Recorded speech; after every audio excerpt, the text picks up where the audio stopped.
Hello, my name is Mark Fleming-Williams and I'm a Senior Global Economy Analyst here at Stratfor. And today I'm joined by Adriano Bassoni, who's our Senior Europe Analyst. And today we're going to be talking about various subjects around the EU relating to EU reform. So Adriano, why is EU reform important?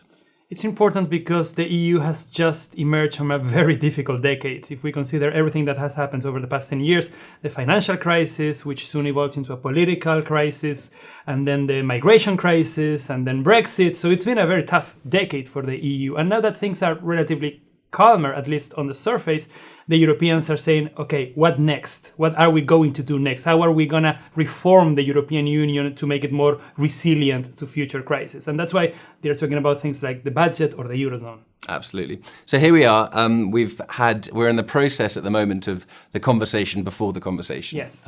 We've had a few proposals out. Germany's presented a proposal. France has presented a proposal. The EU Commission has presented a proposal. And the idea is that in the summer, all sides are going to sit down, get their heads together, and properly try and work out how they're going to move the EU forward as a bloc. What do we see as some of the potential hiccups or some of the potential areas of progress in that attempt? Most European countries agree that something has to be done, but they don't really agree on what to do.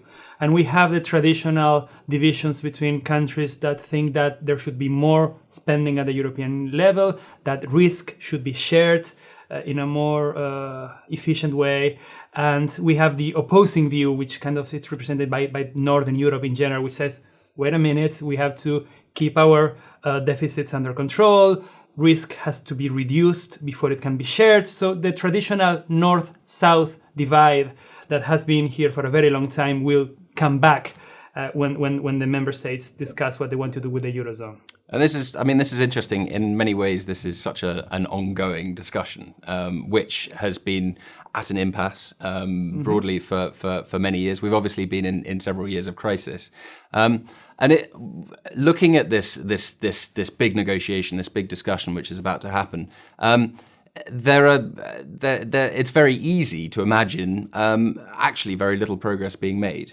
So one possibility, because of the divisions which you've just described, North versus South, one possibility is that neither side is willing to make compromises, and so we could end up actually with an EU continuing on along its current path, which, as we've just seen in the crisis of 2011, 2012, and up to 2015, that's an unsustainable path, So that's a danger.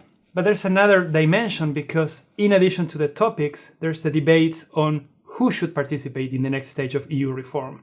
And as if you were saying they can't find unanimity or consensus, then the French, among many others, have said, well, maybe a smaller groups of countries should move ahead with reforms while the left step aside.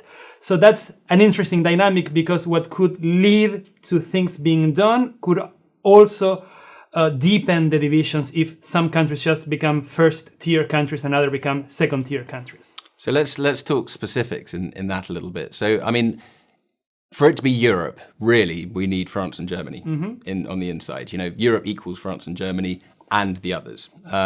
And so to begin with, a deal, if we were to have, and it's kind of described as a two-speed Europe, but there could be more than two speeds eventually. But so let's say we have a deal where France and Germany can agree on something. The first major barrier, the first major hiccup after that is Italy. Yes. Italy is the third largest economy in Europe, but it's the most indebted. It is it's just sort of come out of a banking disaster by the skin of its teeth. And so Italy will struggle potentially if France and Germany were to. So, as you say, Germany will be very keen to set standards of risk management and these austere type of standards. Italy is the country which will struggle the most to reach those kind of standards. Yes. So the most drastic two-speed Europe could see France and Germany without Italy.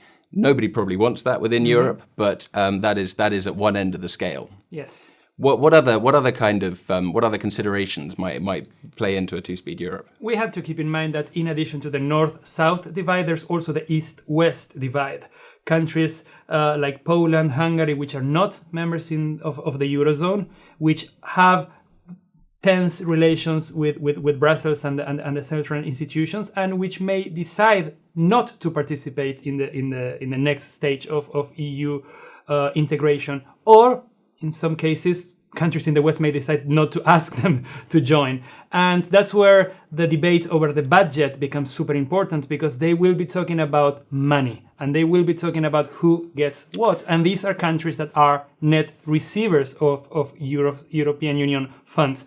So they face a dilemma. On the one hand, they want to stay out of certain initiatives, but on the other, they are dependent on European funds. So just to put that EU budget conversation in perspective, that is the next struggle, which is going to be coming after the EU reform conversation, which is happening this summer, which is particularly important in light of Brexit, because the UK is a major net contributor to the EU, and so, as you say, the Poland and Hungary and these recipient countries are going to be asking questions about, are they going to be able to continue to receive this kind of money that they have been receiving up to now?